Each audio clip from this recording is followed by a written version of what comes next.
Hello, my beautiful souls. Finally, we are talking about the forecast for each zodiac sign in 2025, and this specific episode is for Aries. My name is Sasha. I'm a Vedic astrologer, numerologist, and educator. And on this channel, we are talking about astrology as a tool for a transformation, how to use it to make your life better, happier, and full of joy and success. So we will start with Aries, and again, I remind you, this is Vedic astrology, and all what I'm going to be talking about is relevant for rising or moon Aries. So you need to know what is your rising sign, what is your moon sign. If it's Aries, then this video is for you. Not for those who were born in April. We're not talking about the sun sign, unless you are a rising or moon Aries. If you don't know how to calculate it, then option 1, you can leave your details in the comments. I will calculate it for you. And if it's not Aries, there will be the sequence of these videos, as you could guess. And you will select the one which works for you.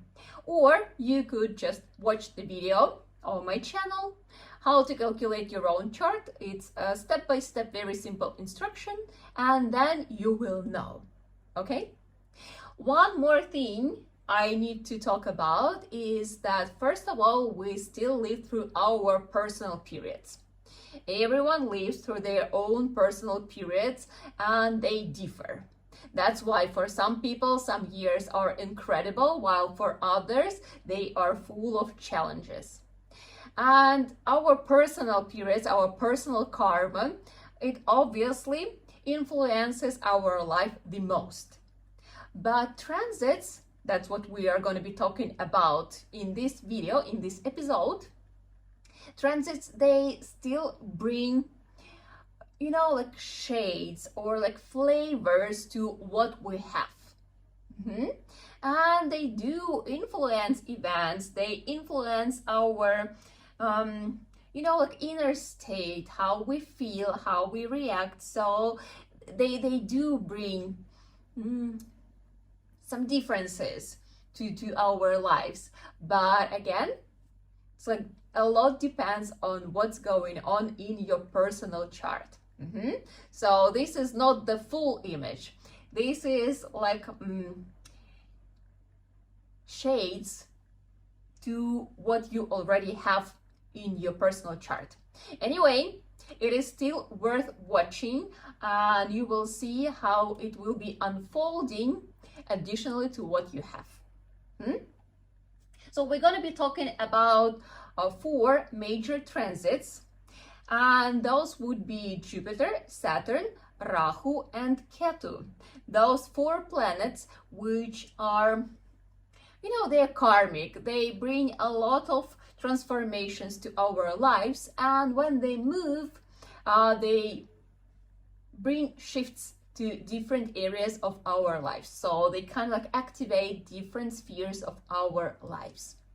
And as I said, these shifts, they will happen only in the spring. So until spring, we are not expecting anything significant. Life will be happening the way it was happening the last year, for example. So if we're talking about Saturn, Saturn will be the first one to make a move at the end of March. So 29th of March. So like since April, there's going to be a shift. And for now, Saturn for Aries, for rising or moon Aries, it was transiting through their 11th house, and it was giving this energy of hard working, this diligence, this desire to make things done, this like extra incomes, extra possibilities, extra opportunities, something. But it was all about this hard working. which is great, and it was helping you along the way. Same tendency stays until April, but then Saturn moves to the 12th house, starts transiting through the 12th house through Pisces. And first of all, for Moon Aries, this is very important because this is the beginning of specific period. It's called Sadhisati. Sadhisati is the transit of Saturn through houses close to Moon, through zodiac signs close to Moon. Yeah, and if you are a Moon Aries, and I am, for example, yeah, so then Saturn, if Moon is in the first house, yeah, then Saturn transits through 12th house. So for the next 7.5 years, Saturn will be influencing Moon. Sadhisati is a specific period. It doesn't mean that it's going to be bad, but it still will bring influence. It will bring the flavor. And I recommend you to watch the video about Saturn.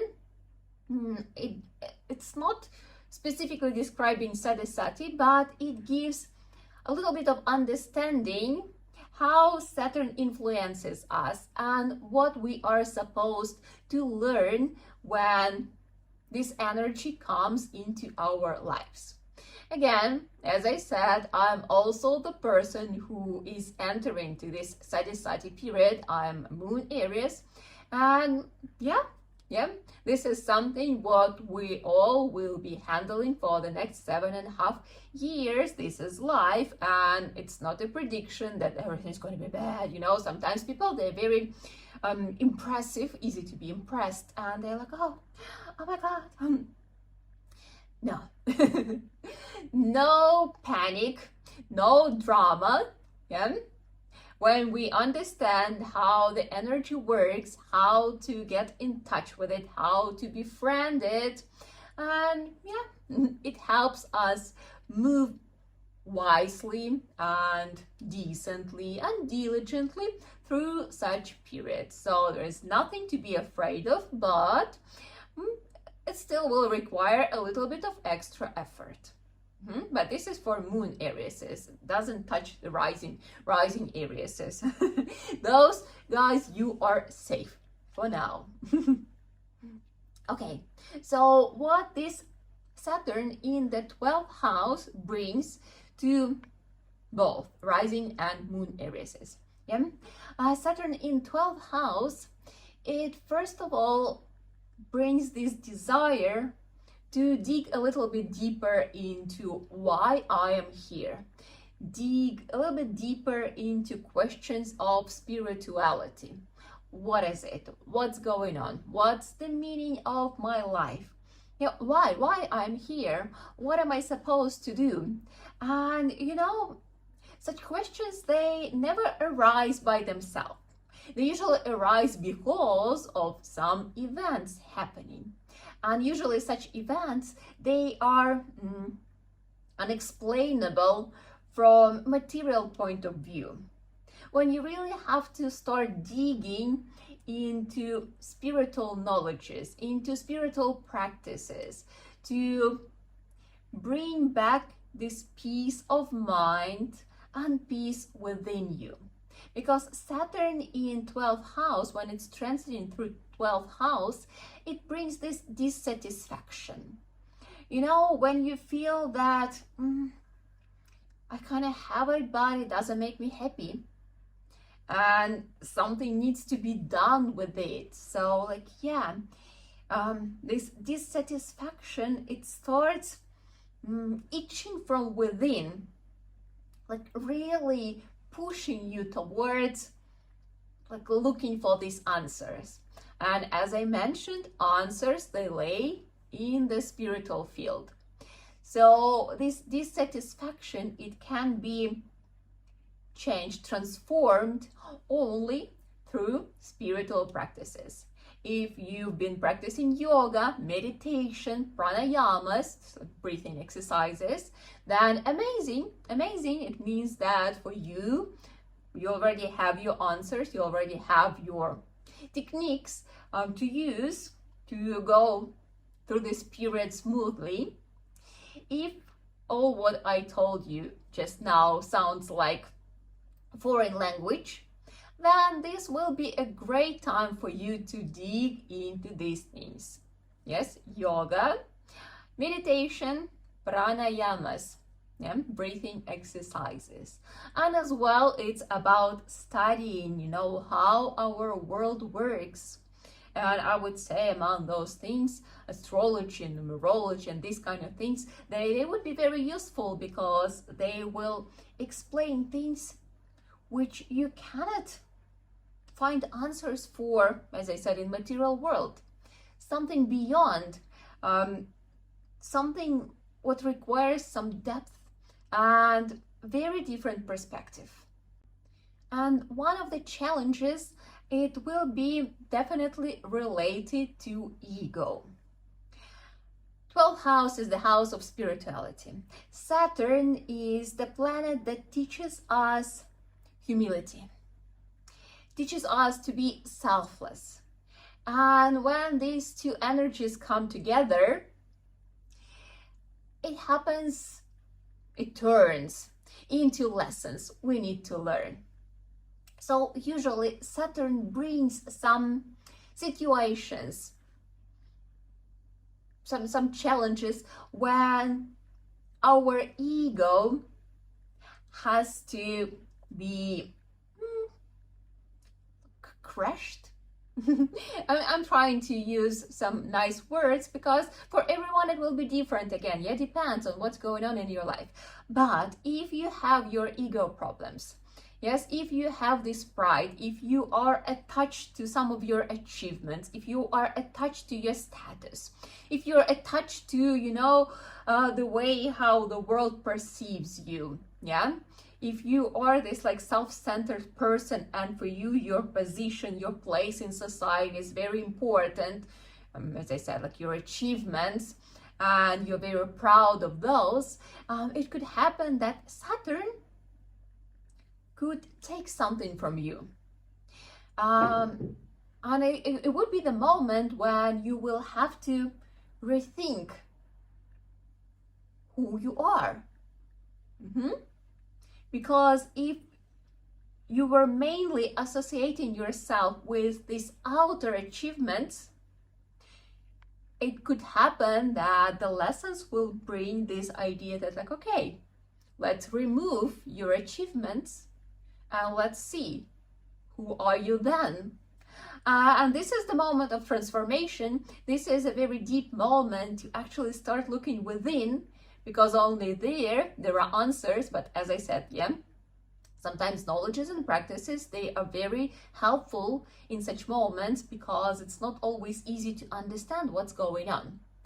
So I'm not saying that like, oh, it's going to be bad again, like, yeah, no, but these kind of lessons, they will come depending on level of your awareness, depending on level of your attachments. If you are already on a good terms with your ego, if you befriended it, if you know how to handle it, if it's a tool for you, then probably it will go smoothly, because you already know what it is.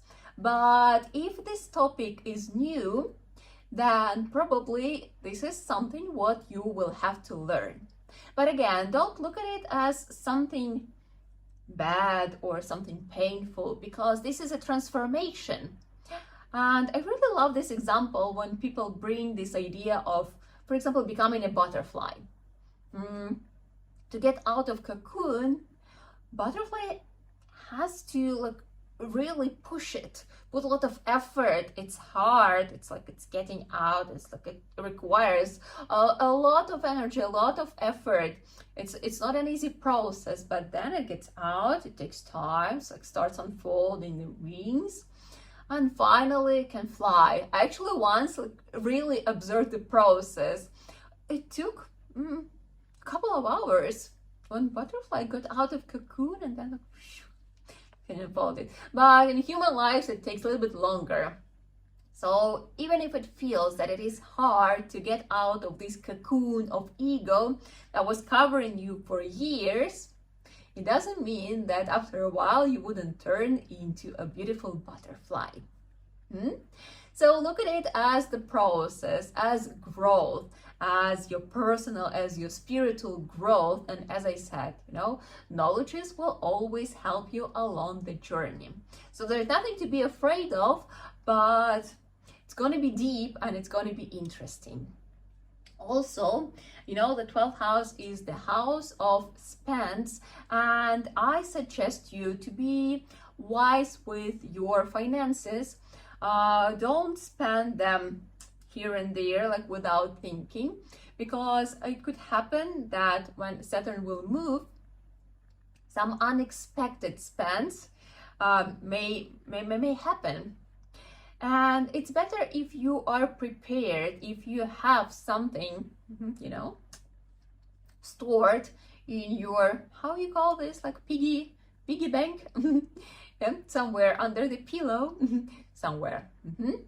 Because probably all this previous periods, like previous year, it was giving you opportunities to earn and maybe even save a little bit. So now it could happen that you will have to spend it. And it's better to have some money, stored, that you can cover unexpected expenses, rather than, it will happen and you're like, oops, what should I do now? Yeah, it's better if it's like somewhere stored and nothing happens and you're like, wee, great, I have extra money. So be aware, be wise with your finances. No impulsive spends, yeah? No treatments that like, ooh, I work hard, I deserve this like amazing life.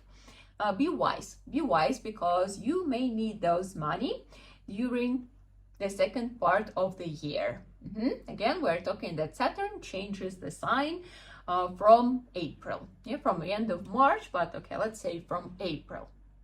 So before that, working hard. After that, personal transformations, and be prepared for the lessons, but they will come for your growth, and that's very important. Next, Jupiter. Jupiter is the great planet. Jupiter was in the second house, was transiting through second house during 2024. And this is where it stays in the beginning of the year. It will change the sign in May. So until then, Jupiter transiting through the second house, it's a good thing, because it gives support from your parental family, from your society, from people around.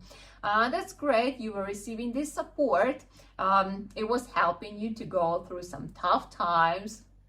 It's amazing. So Jupiter gives like opportunities, some expansion in financial field, gives like maybe extra streams of income. So like with working hard and like with Jupiter support, actually you definitely were able to like accumulate some money, like to earn a little bit, to like feel that like I can do it. That's great. And then in May, Jupiter moves to the third house, to Gemini, transits through the third house. And it's also a good placement. It's a good placement. It gives even more. It gives this expansion, that you feel that you can do more, maybe like more ideas, new ideas, Third house is the house related to hands, and it could feel that you can grab more, get more into your hands. It's also the house of traveling. So some opportunities, they will come along, like some people will come along, some inspiration will come along, and this idea that like, okay, I can do more. I feel that like, I have it in me. Some creative thoughts, some creative approach, it will start happening. And as well, this is also a clue. If you feel that something is going wrong, then maybe a little trip will make a change. And it doesn't mean that it needs to be something like big, far away, well prepared. Sometimes, just visiting another city somewhere nearby, maybe like 1 hour drive. And that's already a great thing. You know, this change of atmosphere, the change of surroundings, that it will be very helpful for you to, you know, like find this spark of inspiration.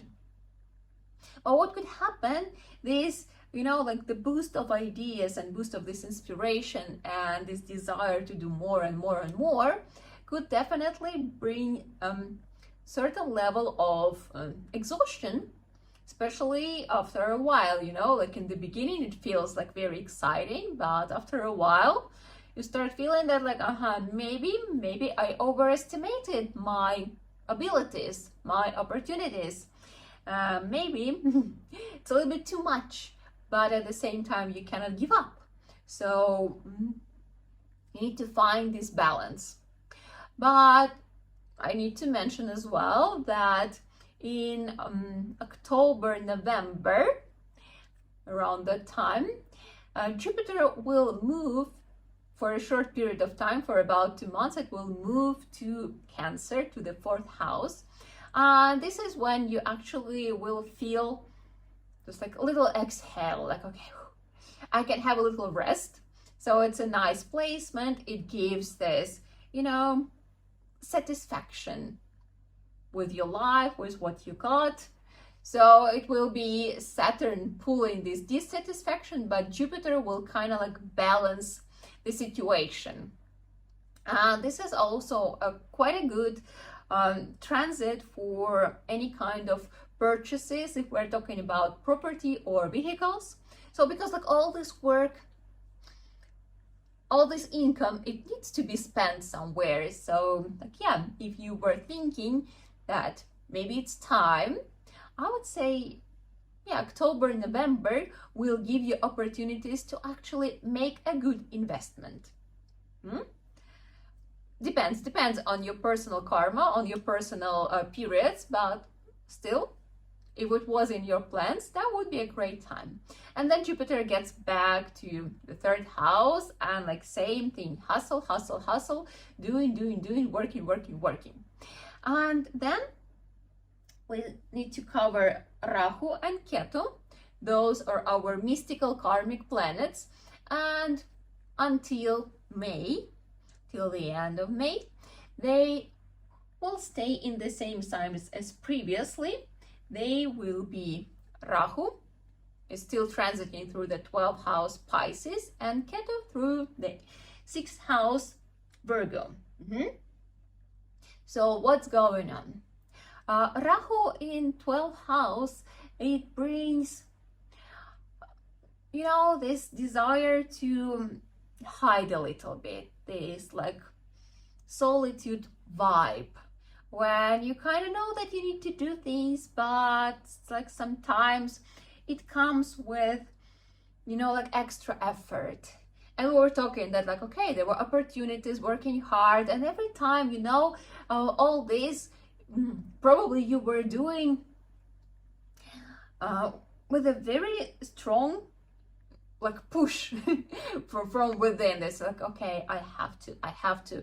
And when there were moments when you could actually hide, when you could skip something, then most likely you were doing that, because this is Rahu in 12th house.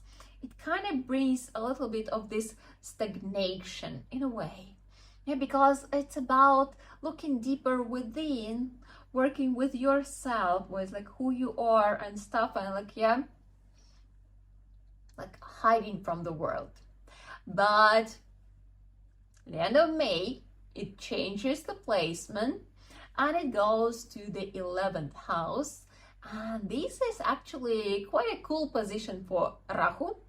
And it starts bringing these desires, ambitions, desires, ideas, some new sources of income, some new projects, something, you know, it's actually very fruitful placement. So if before everything was like you were going, but it feels like you are pushing and it's hard and you kind of like have to.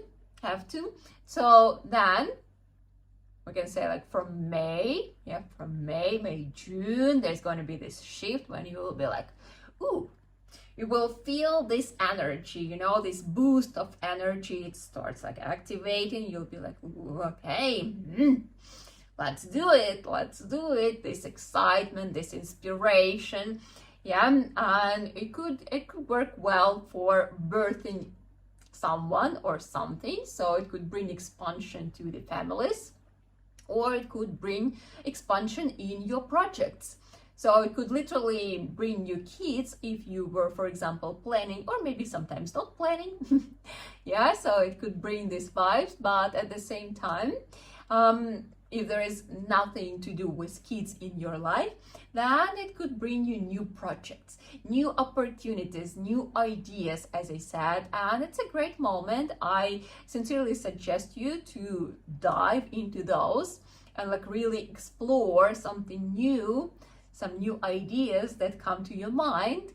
And you see, when we put all these things together, so it brings, first of all, these thoughts about who am I, what am I doing, and am I actually on the right path? Like was I running because of my ego, or maybe I could find a deeper meaning? And from this research, it will bring you to like exploring other ideas, other opportunities, maybe finding a side hustle or something like that. Like with a lot of inspiration to create something for this world, for people around. And the second part of the year, it will be definitely very fruitful. As I said, could be a little bit too much, so you need to keep an eye on your work-life balance. It's very important. So that you are not just running, but you are giving yourself a good rest, because we need to recharge our energy. Every night when you go to sleep, you do what? You charge your phone. So don't forget to charge yourself as well.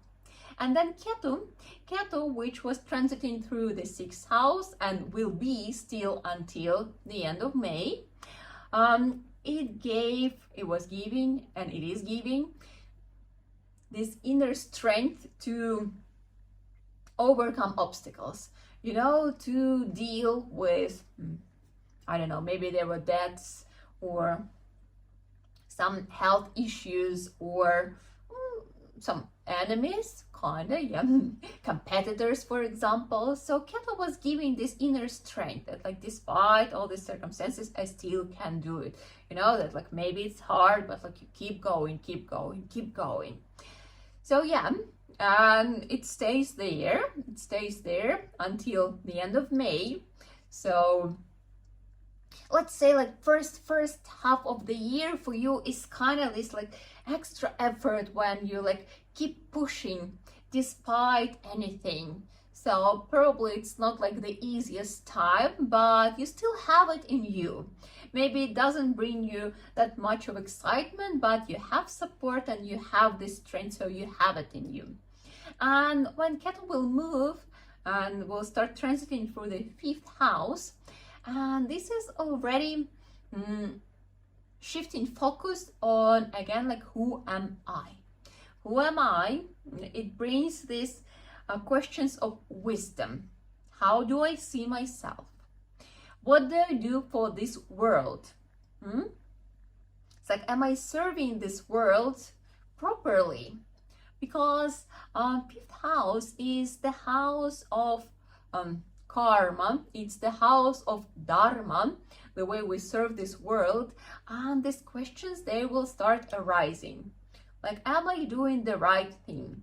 And you see how it all, again, plays together. So this year will be definitely the year of reinvention of yourself, of digging deeper, finding deeper values, finding deeper meaning of what I am doing, who am I, why I'm doing these things, and how I can use all my skills, all my knowledges, all my expertise to serve this world better, to serve this world in a better way, maybe, yes? So maybe a new approach will be developed. Maybe some new ideas, as I said, new projects will be birthed from a deeper understanding of who you are, what you have to offer, what you have in you to offer, yeah, from this wisdom of like understanding and cherishing the life as it is, you know, finding this happiness within. So it's going to be an interesting year. And as I said, there is nothing to be afraid of, because by going through this transformation, you will grow, and you will grow a lot. And this is very exciting. As I said, like, yeah, from June, things will start, you know, like rolling faster and faster and faster. So don't forget to keep an eye on a good recharging, on a good resting. And if you feel that things are happening tough or challenging in your life, so probably the thing is with your personal period. And it means that this period trying to tell you something, helping you learn something. And if you are not sure what it is, I suggest you to start from learning how planets influence us. Yeah, how energies of planets unfold in our lives and how to befriend them.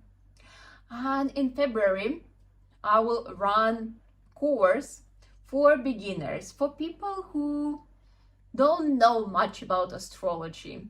And we will start from very basics, and you will get not only knowledges but also a toolkit how to handle different situations. So if you feel that you have this desire to learn a little bit more about yourself, first of all, about what's going on in your life and how you can influence it, then maybe check the link in the comments and in the description. Because this is going to be a great opportunity. If not, maybe when Saturn will change the placement, maybe then will be the time.